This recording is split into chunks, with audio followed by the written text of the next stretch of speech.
नागपूरच्या अजनी पोलिसांनी अनेक गंभीर गुन्ह्यांमध्ये वॉन्टेड असलेल्या एका कुख्यात फरार आरोपीला अटक करण्यात मोठे यश मिळवले आहे। तब्बल 2 वर्षांपासून पोलिसांना गुंगारा देणारा राकेश उर्फ उमाशंकर प्रल्हाद पाली अखेर पोलिसांच्या जाळ्यात अडकला। अजनी पोलिसांकडे 21 ऑगस्ट 2024 पासून फरार आरोपींची यादी तयार करण्यात आली होती। या यादीची पडताळणी करताना 5 आरोपी असे आढळून आले होते की ते शिक्षा भोगत असताना पेरोलवर बाहेर आले आणि त्यानंतर फरार झाले। याच आरोपींपैकी राकेश उर्फ उमाशंकर प्रल्हाद पाली हा देखील एक होता। अपराध क्रमांक 57/2013 मधील आरोपी असलेला राकेश पेरोलवर बाहेर आल्यानंतर विक्की चंदे नावाच्या व्यक्तीची हत्या करून फरार झाला होता। या प्रकरणी अजनी पोलीस ठाण्यात अपराध क्रमांक 35/2023 अंतर्गत खुनाचा गुन्हा दाखल आहे। पोलिसांनी त्याचा शोध घेण्यासाठी सातत्याने प्रयत्न सुरू ठेवले होते। मागील वर्षी तो मध्य प्रदेशात असल्याची माहिती मिळाल्यानंतर पोलिसांचे विशेष पथक तेथे गेले होते, मात्र त्यावेळी आरोपी हाती लागला नव्हता।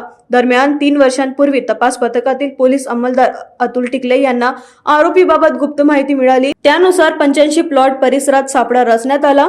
आरोपी घटनास्थळी येताच पोलिसांनी त्याला तात्काळ ताब्यात घेत अटक केली। राकेश पाली याच्यावर खुनाचे 2, जबरी चोरीचे 4, दरोड्याचा 1 आणि घरफोडीचे 2 असे एकूण अनेक गंभीर गुन्हे दाखल आहेत। तो अत्यंत धोकादायक आणि अचानक गुन्हे करण्यासाठी कुख्यात असल्याची माहिती पोलिसांनी दिली आहे।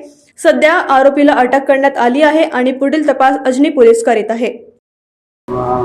आम्ही दिनांक 21 ऑगस्ट 2024 पासून पोलीस ठाणे अजनी येथील चार्ज घेतला असता। तेव्हापासून आम्हाला एक फरार आरोपी बाबत आणि पाहिजे आरोपी बाबत यादी आमच्याकडे आहे।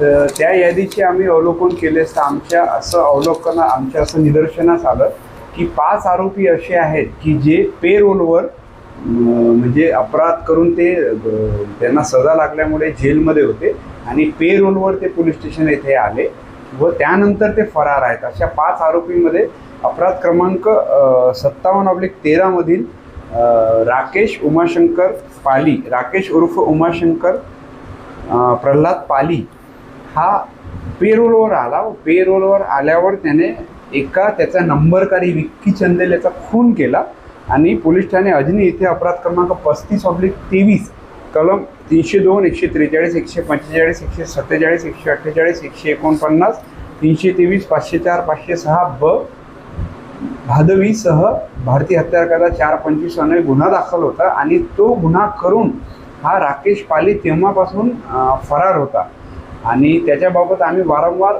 आमच्या तपास पथकाला सूचना देत होतो की याच्याबद्दल माहिती काढा, याच्याबाबत माहिती काढा। मागील वर्षी हा मध्य प्रदेशमध्ये असल्याबाबत माहिती मिळाली होती। आमची तपास पथकची टीम ही माननीय वरिष्ठांची परवानगी घेऊन तिथे जाऊन सुद्धा आली होती, पण त्यावेळेस यश प्राप्त झाले नाही। 3 दिवसापूर्वी जेव्हा तपास पथकाचे अतुल टिकले, पोलीस अंमलदार अतुल टिकले यांना माहिती मिळाली, त्यांना माहिती मिळाली असता ते 85 प्लॉट येथे त्यांनी सापळा रचला। तो सापळा रचून सदर आरोपी हा तिथे हजर आल्यामुळे त्याला तात्काळ तिथे अटक करण्यात आली। सदर आरोपीवर खुनाचे 2 गुन्हे, जबरी चोरीचे 4 गुन्हे, दरोड्याचा 1 गुन्हा आणि घरफोडीचे 2 गुन्हे असे गुन्हे दाखल आहेत आणि हा दुर्दांत आरोपी आहे। म्हणजे हा एकदम अचानक कृती करतो आणि अचानक हा कोणताही गुन्हा करण्यास तयार राहतो।